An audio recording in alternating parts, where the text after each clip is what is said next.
So again, I'm throwing back to you the question. How long do you intend to stay there? Sir, same with the commitment earlier. We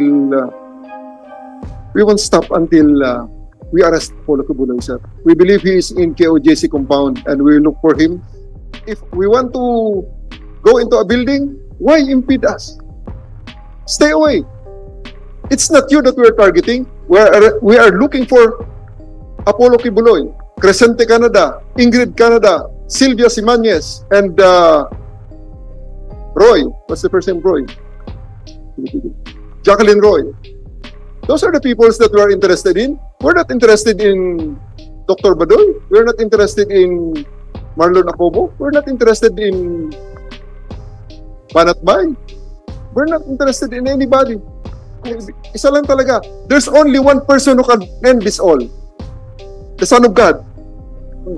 Claiming to be the Son of God. Enzo Recto, kalaban ang katiwalian at kasinungalingan, kakampi sa katotohanan at kabutihan.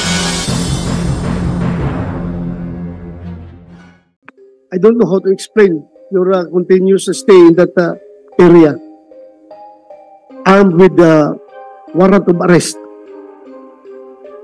After 13 days, hindi pa nyo nahuli yung hinahanap ninyo. I am running out of reasons. I am running out of justifications. I want to help you. I want to help you justify your actions. Dahil mga tao ko kayo dati. I'm trying to help you. I am trying to justify your actions, but I am running out of justifications.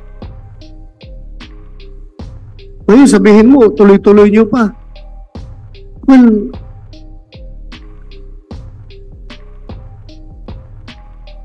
I don't know how to deal with this situation. Kung nakikinig sana si President Bongbong Marcos ngayon, I am appealing to you, Mr. President, please, listen to these people. Mr. President, sana ibalik mo ang buhay nito mga tao na ito to normal, not only to the KOJC members, but also to you policemen. Galing pa ito sa ibang region na ilang araw na dito, walang matinong higaan, walang matinong kain, walang matinong tulog, walang matinong ligo. I am appealing to you, Mr. President. Please act on this. Huwag ninyo isara yung utak ninyo para mahuli lang si Pastor Kibuloy. You are willing to sacrifice everything.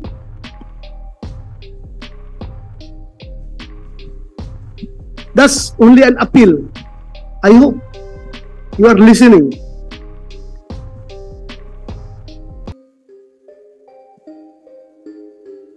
So again, I'm throwing back to you the question.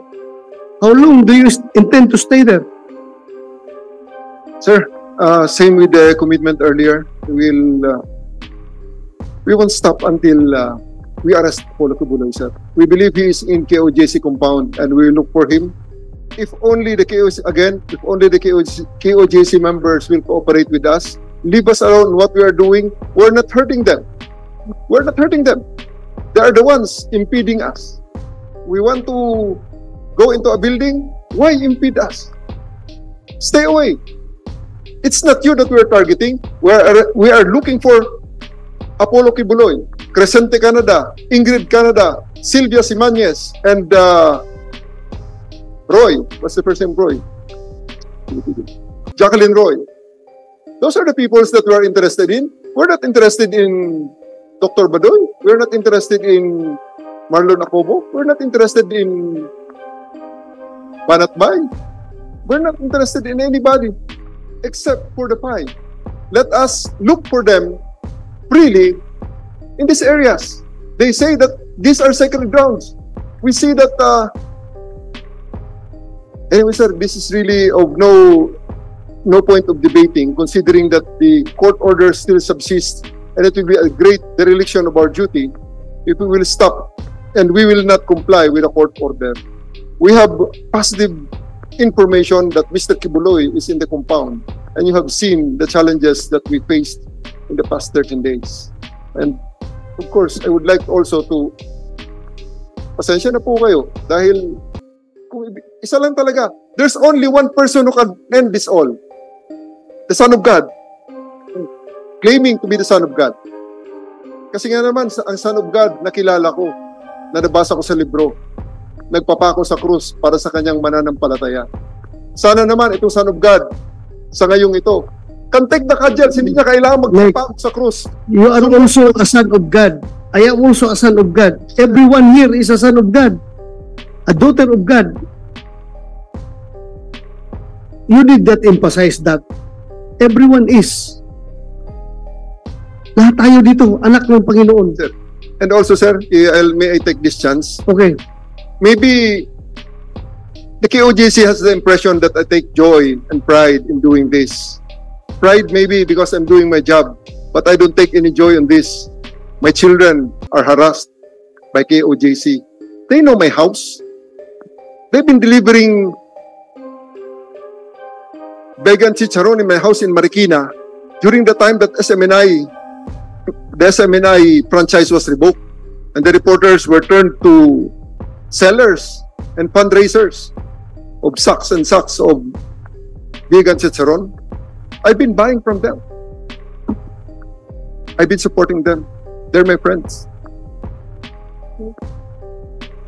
I don't take joy in this job, sir. It's just because I took the oath that I'm doing this to the end. May I say something, sir? Yes, well.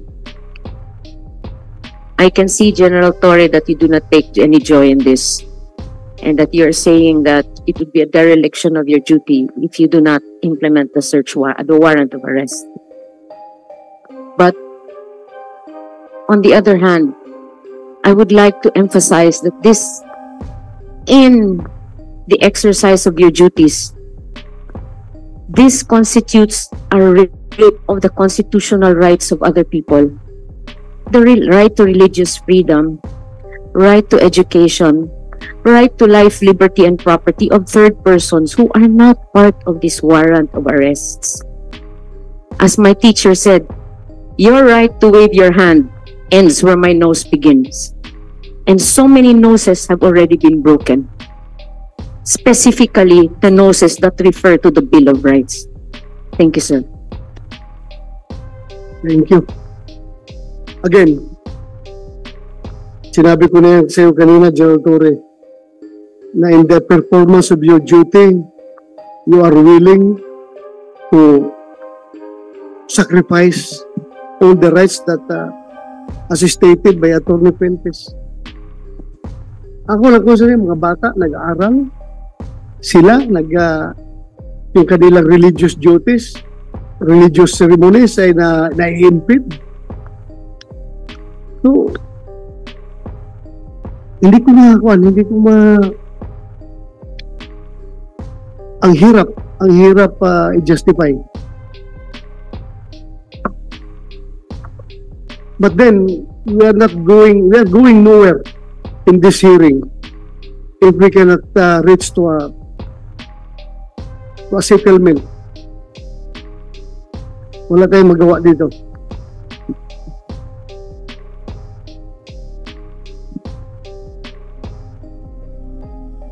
So, my colleagues, you want to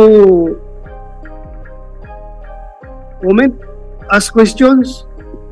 It's already 8:31.